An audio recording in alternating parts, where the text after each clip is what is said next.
Alright, it's Monday, March 4th, I think. I don't know, whatever it is. Anyway, today we're going to be soldering some wire and doing some wiring. You can see I got holes drilled and the feeder wires fed up through there. Still got to be soldered. I have got the lower main line soldered in already. I still got to hook up the wires, of course. But you can see all the main line have got all the feeder wires. There's up for the cement plant yard, another batch of wires. Every switch will be wired, every one of them, and then from there I'll separate the rails down to 18 inches, 2 feet apart. I'll put feeder wires.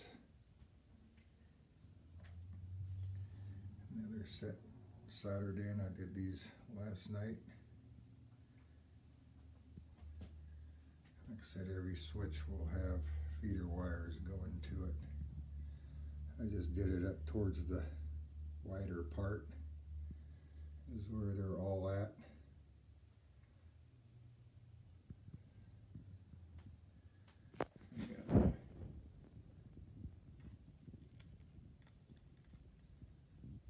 Magnets all placed where I want them. The magnets are in there. Like I said, I've got them angled so it gives less time for the coupler to be over the magnet, less chances to come uncoupled. And feeder wires underneath here. Now what I'm going to use, here's all my supplies. I've got some 250 feet, well, what's left over from doing the wiring above all the lights. And this was a piece that was 25-foot piece I stripped down yesterday. Oh, 3-4 months ago, I got a deal on, for 75 bucks, I got 10 switches and 40, 19 degree angle turns, about 25, 11 degree turns, bunch of straights, and this wire. There's some 26 gauge wire there, and some 20 gauge stranded Atlas stuff. Figure it was a pretty good deal for all that wire and the switches and track and everything, so I've been burning up to 19 degrees on the most of my turns here. This is all 24 gauge wire that I've stripped down out of 3 pair and 2 pair Cat 3. I'll be using Scotch locks. That's the doubles, and there's the triples. And also these tap splices. These are neat little dealies. You can tap right into your stuff. And I've got some Wago.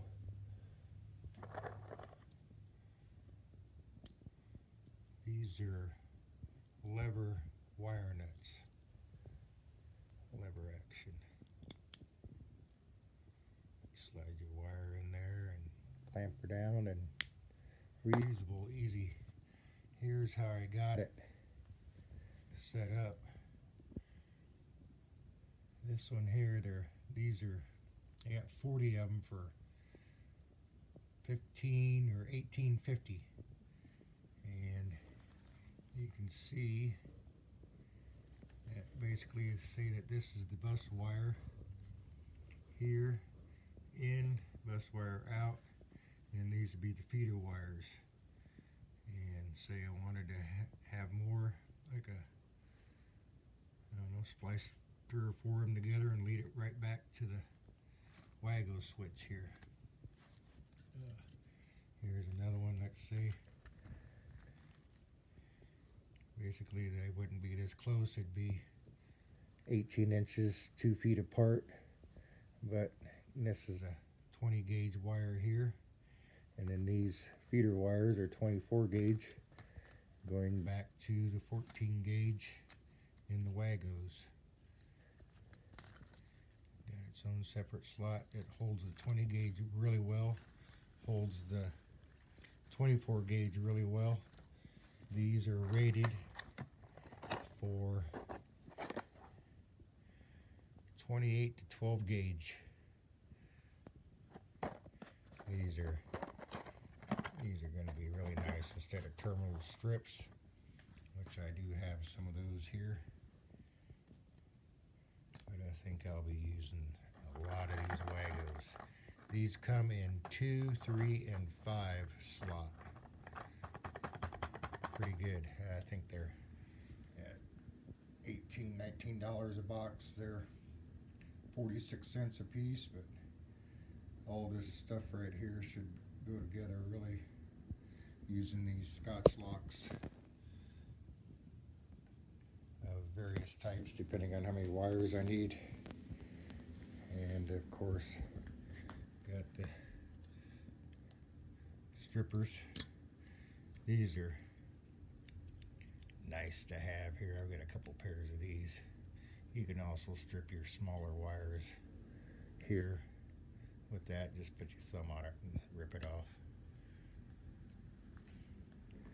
Yeah, gotta have the Klein lineman's pliers. Those are a must-have. These are overkill for what I'm doing here, of course, but whatever. And then these pliers, these work if you separate it out really good. It'll hold your, you can splice together these really good. It'll, since it's separated out, when you push it together, it cramps it down really good. So I think that's what I'll be using on a lot of these, is this. You can do the same thing with a pair of vice grips. Just set it so it only closes to the desired thickness that you want. Instant crimpers. I'm used to using these lineman's pliers all the time, but with these tap splices, it's square, and since you're dealing with splicing, I don't know. So far, I found that the pliers are going to be the way to go. Just separate it out like that. Terminal switches or terminal blocks, they need a small screwdriver, so that's what I got for those, just in case. And here's a bunch of Cat 3 wire, small little bundle left over, but I think I got plenty here. This is dated to 98, 99, something like that, so I picked it up by about 2000, 99 or 2000. I picked it off the ground, doing a job, whatever. And that's all.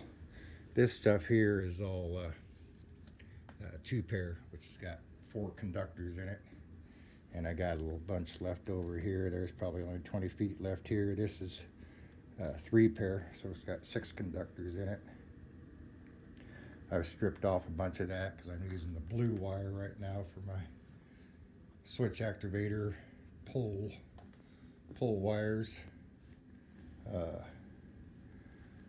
And then what I'm going to do is I'm going to use just some simple zip ties. I'll take and staple those underneath the bench work, of course, but I'm just using this as a demo. And then just kind of loop it around like that. And then that'll hold the wires. You don't have to be tight or anything, just make a loop just to hold things in place.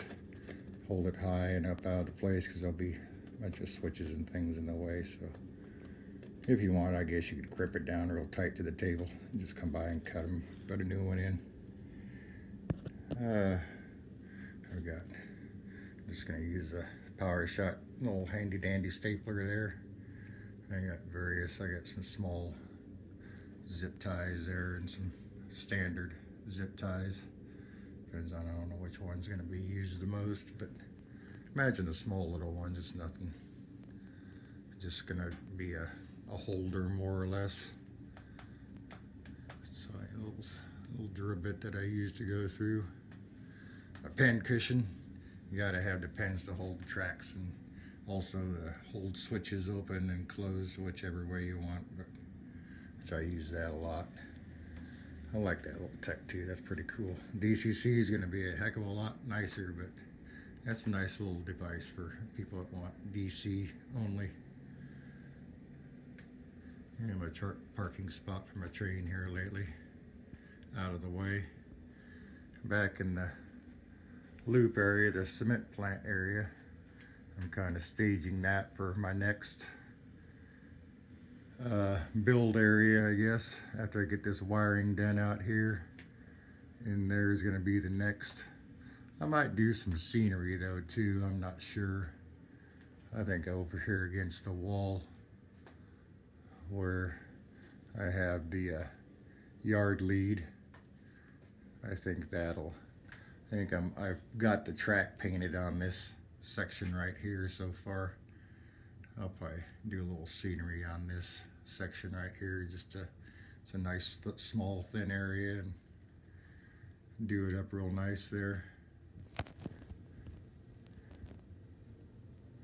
Little deer tractor. I think I got that for $3 or $4 or something at a train show over the summer.